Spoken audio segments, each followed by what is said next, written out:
The following program was provided by an independent producer solely responsible for its content. The opinions expressed do not necessarily represent the views of this station, its staff, board of directors, or underwriters.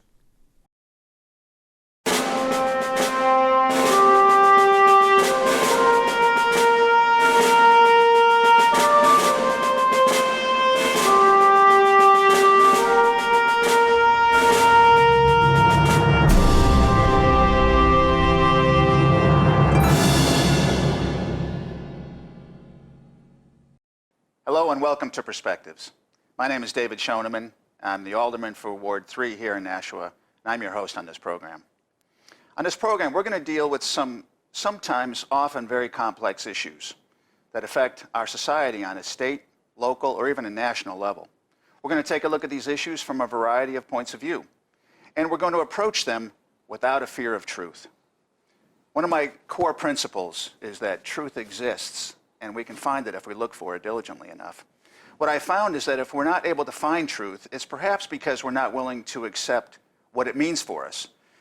Sometimes truth has the effect of causing us to change our worldview because it conflicts with our worldview, or it conflicts with our standard political narrative. I don't recommend that. I think that it's best to stick with truth, even if it requires that we change our preconceived notions. So on this program, we're going to deal with truth. We're going to deal with it unashamedly and with courage. Because in the end, I believe it's better to face these complex issues with a reliance on truth and being firmly grounded in reality than it is to try to navigate a complex issue with a hope based on a false reality. So we're going to deal with complex issues, and we're going to be unafraid of truth. My guest today is Mrs. Sandra Ziehm. Sandra has been on the school board for the last 10 years and was recently elected by her colleagues as the new president of the school board here in Nashua. Sandra, welcome. Thank you very much for coming here, and congratulations on your election to the National School Board presidency. Thank you, David. I'm delighted that you're doing this show. I think you're perfect person to do it because I've always respected your integrity.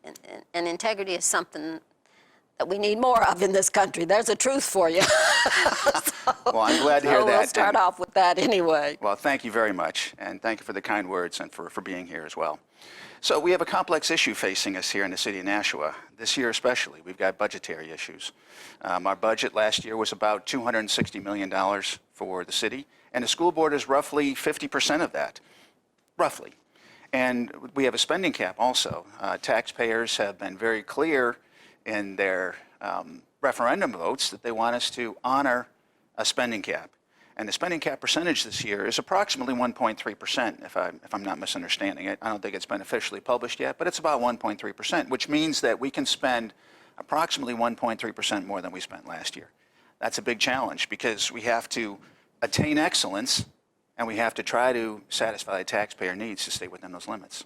So share with us your viewpoint, if you would, on how the school board is going to try to handle that dual challenge.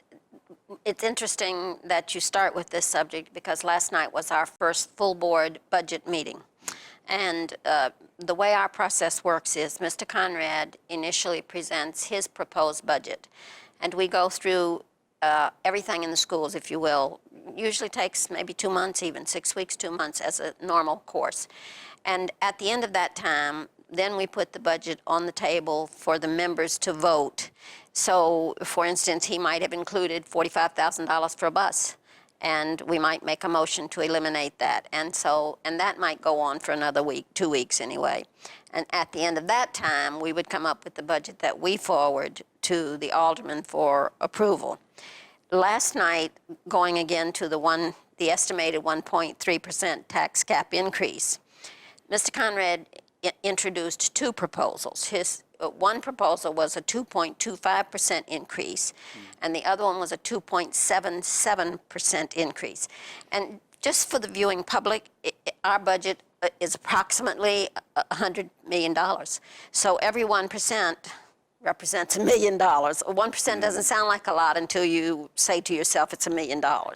However, there's so much that goes into our budget. And the tax cap, in good times, we get tax cap.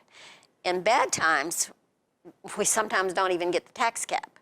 And so it has been I have to tell you, when the budget comes, my stomach, I get ulcers, because, and hearing last night the proposed changes, it's not a fun meeting. I hate for the budget to come because the budget is a killer. I personally have this thing that, and I said this to you earlier, if we have beautiful state-of-the-art buildings, and Nashua High School is certainly state-of-the-art. I mean, that building is gorgeous, even to the, I mean, it melts the snow in front of the door, so this is pretty state-of-the-art in my view. Having said that, if we have these multi-million-dollar buildings that are state-of-the-art, but our kids are coming out and they can't get a job because they can't count.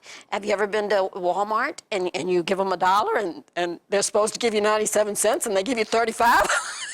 Right. And so it's very, it's disheartening for me because I'm not a young woman, and I tell myself when I leave, will my grandchildren be better off, or will they be facing a harder tomorrow? I believe it will be harder. I believe that globally we're not competing education-wise. If you look at our statistics, they are not what they should be, and it grieves me. And we've most recently been very controversial. We've changed so much. The federal government tells us when to breathe, which I am not a proponent. I believe in local control. I believe that I know how many special education kids we have. I know how many non-English speaking kids we have. I know how many, I know how much poverty we have. I know how many homeless. David, we have almost 200 homeless kids. That means that at night, they might not have a bed to go home to. How do they take a shower? How do they come to school clean and ready to learn when they've been sleeping in a car? When one night they're at their aunt's, one night they're in the car. I mean, that's a sad commentary for a nation that's supposed to be the richest in the world. I think that's the saddest of commentaries. It grieves me, and I ask myself, what are you doing to make it better, Sandra? That's a tough question. I share your feeling on that. It grieves me too. I'm on the budget committee for the Board of Aldermen, and we deal with some very, very difficult choices. Now, my view is that I was elected by the voters in Ward 3. The voters in Ward 3 are my special interest group. I don't have any other special interests. These are the folks whose needs I'm trying to address. They have a need for the spending cap, but yet they want great services. You made a point there about facilities versus outcomes. And are we focused on a school department, or are we focused on education? Those two things aren't necessarily synonymous. I think we need to focus on education. And it sounds like you're striving to do that, to have excellence in outcomes. And it's often difficult. I heard a quote from somebody who was at a summit that I believe Representative Custer had. I'm not sure if it was regarding economics or what the issue was a number of months ago. And there was another congressman there, I think from a different state, who commented that the millennials are the least entrepreneurial generation ever. Now, I'm not sure exactly what the context was other than what I saw in the paper, but it speaks to the fact that we have an education system in this country somehow that in the end is producing maybe a generation that's not entrepreneurial, not able to take risks, not able to move ahead in society, not able to advance society. I think it's free thinking. That my personal interpretation is that what we're missing is the critical thinking skills. If you're book smart, if you're a rocket scientist, but you are not able to apply those skills, you have to be able to analyze the information and make good judgments based on that. And some of that goes, I believe, to character. Some of that goes to what's important to you and what's secondary to you. Am I proud of being greedy? Sorry to say that, but that ad drives me crazy. When he comes on and says how greedy he is and he's proud of it, then I say to myself, have we become a nation where the best thing you can do is spout off how greedy you are? That grieves me. So, yes, and I ask myself, am I greedy? And I hope, I sincerely hope that I am not. But we all, doing the best you can and being the best you can is a continual challenge. Every day you wake up and you say, today I'm going to do the best I can do. Every person I see, everything I do, I'm going to be honest and transparent, and I'm going to do the best I can. But boy, you know what? Life gets in the way. Then you say, what happened? I didn't do that, did I? Yes. So it is easy to become human and to make mistakes. Interestingly enough, in this budget, a figure that I would like to throw out for the public is that of our 100 million, 83 million is salaries. So you're talking like 20 million of actual funds that we have to make changes with, if you will. It's not a lot of money. And you can say what you want to about our salaries. Obviously, when you get to that, everybody has their own opinion, who gets too much and who gets too little. But the real point is that it doesn't leave enough for the optional things. And then if you throw in, and this is something that I have felt for the whole 10 years I've been on this board, and that is that it is our students in the middle who get hurt. At the end, at the very beginning, we have poverty and special education. And those kids, Title I and Title II gives extra money to poverty. And the federal government forces us to fund special education. Special education is $28 million this year out of our budget. So if you look at that in context of, we have approximately 2,000 special education students. So we're saying 1/6 of our population takes almost a third of our income. That tells you what happens. And then if we try to have at the other end the advanced placement kids, we have, at the high school, we have some classes that they can actually gain college credits. Wonderful thing. I'm certainly not opposed to advanced learning. We have to have it. Having said that, though, if you give extra money there and you give extra money here, what happens in here, in that middle? And it is my opinion that those are the kids who pay the price. And I especially concern myself about the CTE. How many, we have this thing in this country, everybody has to go to college. Not sure I think that's realistic. Yeah, I agree with you. My granddaughter has said to me, she's like in the 10th grade, and she's already told me, I want out of school, I'm sick of it. She doesn't relate to school. So I've been trying to focus her on what she'd like to do to make a living. So I said, well, Annabelle, I think you would be a wonderful hairdresser, honey. Why don't you go and study hair? And I think I've been fairly successful in doing that. But in our schools, I think CTE is another area that doesn't always get its fair share of the resources. And in the end, David, it's all about resources. Last year, one of the 5th grade teachers, and never forget this if I live to be 100, came to public testimony for the school board, and he said he had 29 kids in his 5th grade class. Of that 29, he had 7 kids who were on an IEP, an individual education plan. In other words, they're special education kids, and the state came up with a plan to promote their special learning. So he has 7 different plans for them and 1 for the rest of them. So he has 8 lesson plans with 29 kids and no paraprofessional in the 5th grade. And then they come out with these broad statements like, you're going to reach the needs of every child. I would ask you, David, is it possible to reach the individual need of 29 kids when you have 8 different lesson plans and you have no assist, and some of our books are antiquated, they're obsolete, they should be junked. And that, if you're teaching them yesterday in this world, in technology's world, where at the snap of a finger you can find out anything. I'm not technical, I wish I were. But I watch the kids and the minute you say something, you can see them in there checking on what you said. So, and that's a good thing, except that if we're teaching yesterday and they have a telephone that tells them when you're wrong, and it does it instantaneously, then what justice are we doing those kids? So it's a challenge, to say the least. It is. It's a a big major challenge. In a case where we have limited resources like we have now, and you mentioned great buildings but not great outcomes, in fact alluding to not great outcomes if we're teaching yesterday's knowledge, is there a sense that we have to spend the money on the right things, and maybe more teachers but less buildings, for instance? Not that that means capital versus operating budget and that kind of thing, but there is a trade-off always, because we can't spend the same dollar twice. So if we spend $1 here, we cannot spend $1 there.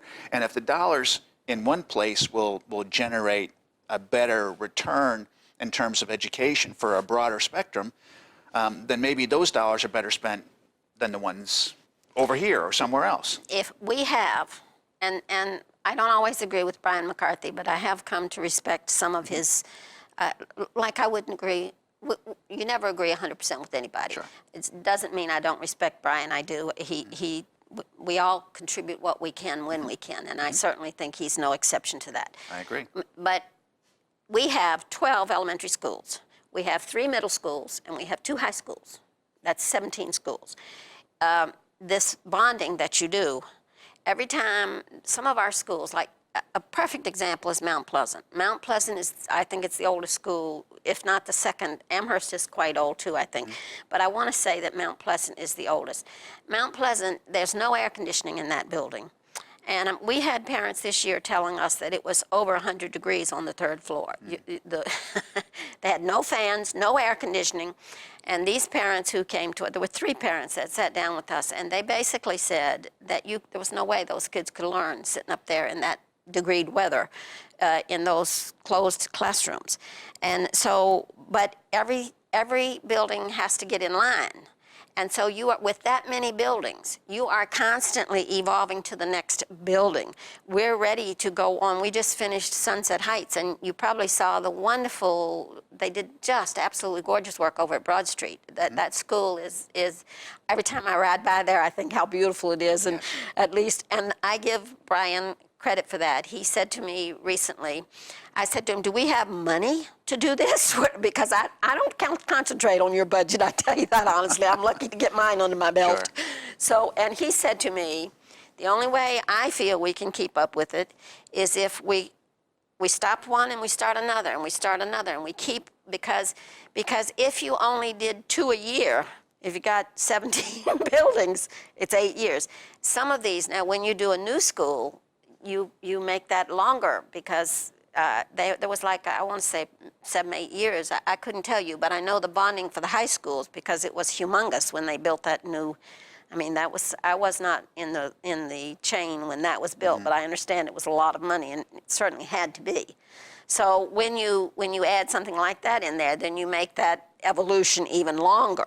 Yes. And so I think that it's you have to be constantly to keep them updated and keep them acceptable even, never mind. Now, in my view, I wish that they had put a little less in the high schools and made that span a little shorter, so that Mount Pleasant, if the kids, if you can't learn, if you're sitting in an environment where you're so hot that you're, and I understood that people were passing out. I understood it was really bad.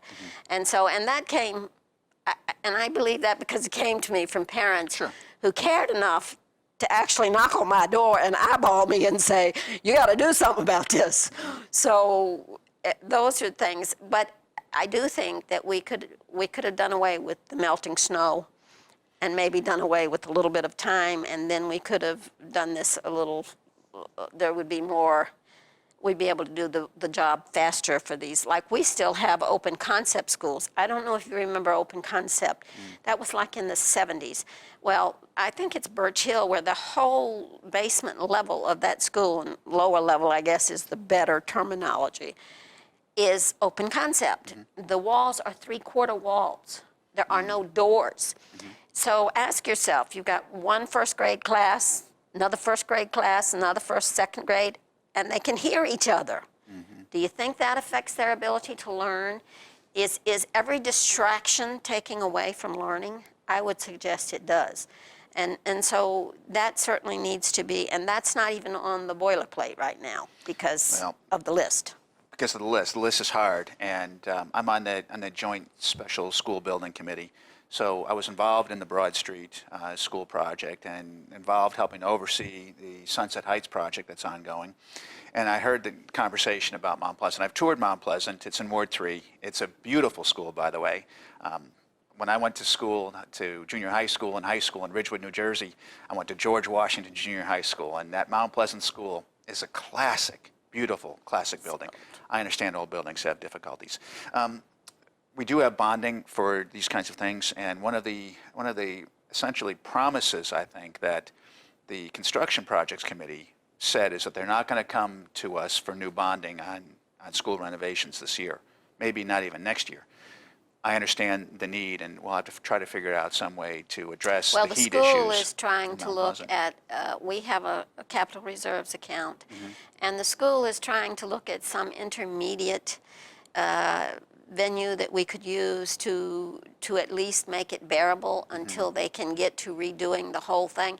It's just that sometimes when you go in to do a school, you touch one thing, and the thing you have to Yes. touch to get to the thing you're fixing breaks. Yes. And so I guess at Sunset Heights, that was one of the issues. And these old schools, that is a natural phenomena that's going to happen. And so, but I'm hoping that we will, Mr. Hollowell, Bob, is on joint special. I am on joint special this year as Well, well. we'll see you tonight then, I'm sure. Well, and so he is trying, I think he is aware now that Mount Pleasant is one that needs to be, and there's another school. Any of the schools that don't have air conditioning, to be honest with you, I went this summer, I'm a great yard sale enthusiast, and I bought fans. And so, and I put them in my garage, and when it got really hot and school started, I took fans to the different schools. And so even some of the schools that have air conditioning, sometimes there's a library that the building is pretty much air conditioned, but for some reason that room just doesn't do it. And so I took fans there. But I think it speaks poorly of a city our size with the tax base that we have, that as a school board member, I'm so concerned about them having a heat stroke that I'm out buying $3 fans in yard sales. It's hard. Our tax base has shrunk, of course. From a real estate perspective, values have been down a little Dropped. bit, have dropped. I think as the economy continues to improve, then hopefully some of those values are going to come back too. But it's a challenge. It's a challenge because, again, we can't spend the same dollar twice. So if we spend $1 on salaries, we can't spend $1 on air conditioning, or vice versa, because these are trade-offs. Well, and It's I, hard. talking about real estate, of course I sell real estate, so real estate is an interest of mine. I've been selling real estate for 40 years. Great. Well, I loved it, love people, so it's a natural course. for me. But yesterday, some of us on the school board went to visit the IMCO building that the alderman bought. I was so concerned. I thought it was the building at the end of Burke Street, which Oh. is really obsolete in my view. And I thought, oh my goodness, what were they thinking? Right. And I got to that beautiful building, and I was so happy. Yes. And I have to commend the alderman. They did one heck of a job. That was a wonderful buy. Was what? Well, I'm glad to hear it. $4.2 million. $4.2 million. But the building, it's like 54,000 square feet, 30 acres. Yes. It was beautiful. It's and I'm hoping that my vote will be, and we're non-board members, so I only have one vote, but I'm hoping that we will vote to we have a special education school in Merrimack, Brentwood, you're probably Yes. familiar, and we have been renting that from Ceresc. And Merrimack is really, if it's going to be under our control, it needs to be close where we can get to it and take better care, if Right. you will, of it. So we wanted to bring it back to Nashua, and Ceresc is going to use the building for some other use anyway. So this would be, I just wish it was this year. We pay $100,000 for the rent of the building in Merrimack, which in my view wouldn't touch this building. This Right. building is bright and light and just beautiful. My heart sang. So- Well, I'm glad to hear that. I think that we got a lot of potential in that building. It was a good buy. Of course, it's right next to the wastewater treatment plant, so if we ever need to expand the wastewater treatment plant, we have the land to do it. We have the ability to put all the city vehicles under one roof and protect them Oh, during the winter lady storms. from Public Works was there, and she said she was so excited. That's right. She said, "You have no idea how long I've waited for this. This is a touch of sheer joy." Well, speaking of long times, we have those Parks and Rec buildings in Greeley Park, and my understanding is there was an ordinance passed by the Board of Aldermen 100 years ago to move those buildings out of Greeley Park, and now I'm hoping that in 2016 we can begin Only to 100 address years, that. Only huh? 100 years. So we're going to try to pull that operation out of there and move that to Burke Street It's as well. That's one of the interesting. goals. County has a building that has been empty. I was with Commissioner Holden today, and beautiful commercial building, 3-story brick building, beautiful building, been empty 30 years or more. empty, a commercial Wow. building. And so one of my goals has been, as commissioner, to get that building. That's a wasted asset. That's wasted money. Right. That's like throwing money away. We in don't my want to do that. Yeah, We can't afford it. No, absolutely I'd love not. to get that Brentwood facility, the Merrimack facility, over onto Nashua soil. I think that's where it belongs, would and be into a wonderful. building that we already have. And I think it'd be better great. for the kids. Yes. I think that it would be. And the interesting thing was they were saying that maybe they would take administration and put administration at IMCO. I heard that as well. And put the school in the administration building. And the interesting part was, the really good thing is that they could share some of the services that the Great. Ledge Street School, the cafeteria, and of course the beautiful gym they have. So it would be, and we'd save $100,000, and I've spent that money 3 times. Well, we're on the same page.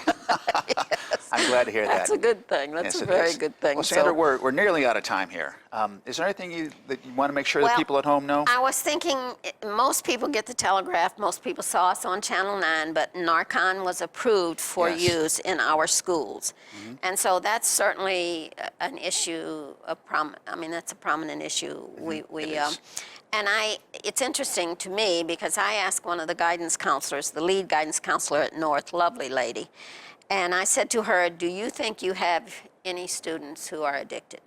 And she said, yes. And what they do is, and this was they have 13 guidance counselors, and they are equally shared between North and South. And so they divide basically, it's like 1,800 kids at each school.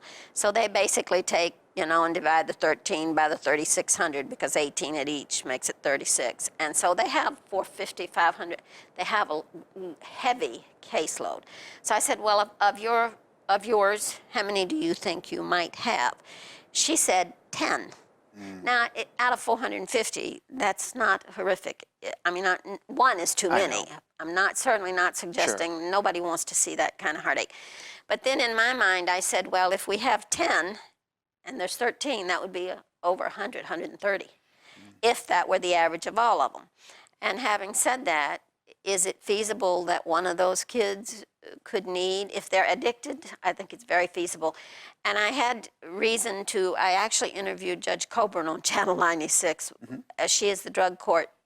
Yes. Wonderful lady, very, I've heard her speak.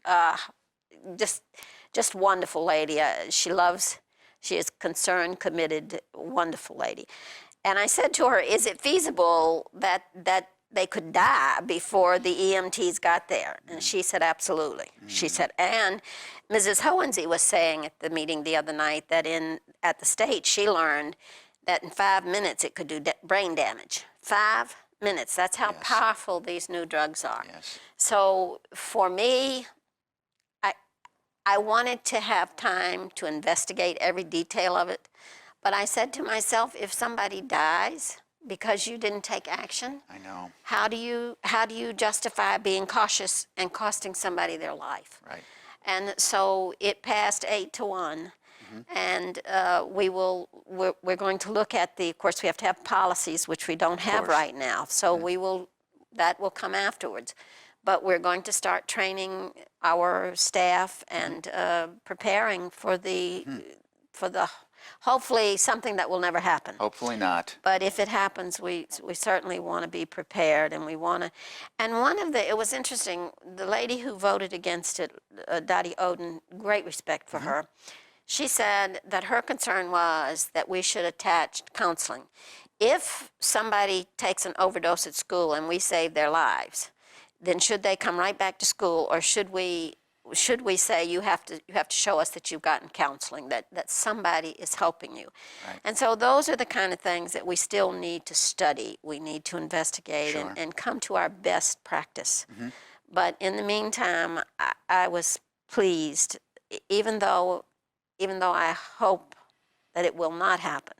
But in the event it does, I want us to be prepared so that we'll hopefully that if it happens, we'll be able to save their lives and keep them whole so that it won't do brain damage. Yes, I think it's wise to be prepared for those kinds of eventualities. And we hope it doesn't come to that, but when this kind of treatment is available, if we don't have it when the need arises, then And Well, that would we're be a the sad second, day. I think we're the second largest school district in the state. Manchester is a little bit larger.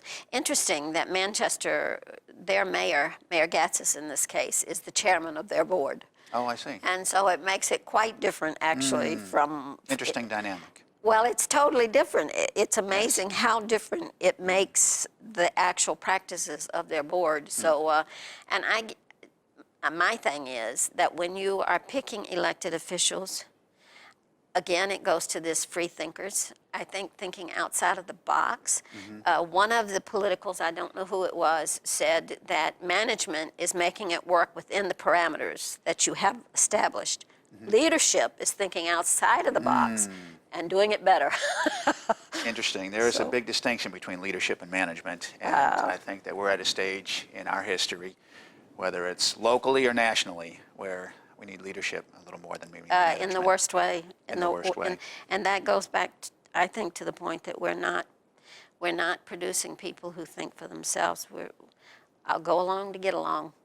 Yep. No, we need independent thinkers. We need problem solvers, someone who can analyze and think things through and come up with a solution. Yep, Challenge that's right. everything. I think it's, see, I've always thought that disagreement is healthy. We should be able to disagree without hating each other. Absolutely That's right. the craziest thing I ever heard. Just because you Absolutely right. disagree with, you could be right. You know, I always learn from talking to people, so Yes. I don't want to go into a conversation locked on my idea and think, well, I got to convince that person. I want to hear something there. And I have to tell you, in my perspective, I'm not a rocket scientist, but I do listen. I love people, and I do listen to people. You do. And I can't believe how much I learn and how much I'm able to accomplish because somebody else planted the seed, Yeah, and I that's come right. back and get the glory. I love it. That's great. Well, Sandra, thank you very, very much for coming Yes, in. I wonderful. really appreciate that. And I want to thank the folks at home, too, for tuning in. This is Perspectives. My name is David Schoenem, and I've been here with Sandra Ziehm, the president of the school board. If you have any comments or questions about the show, you can reach us at perspectivesnh@gmail.com. That email should appear on your screen. And thank you again, and we look forward to seeing you next time.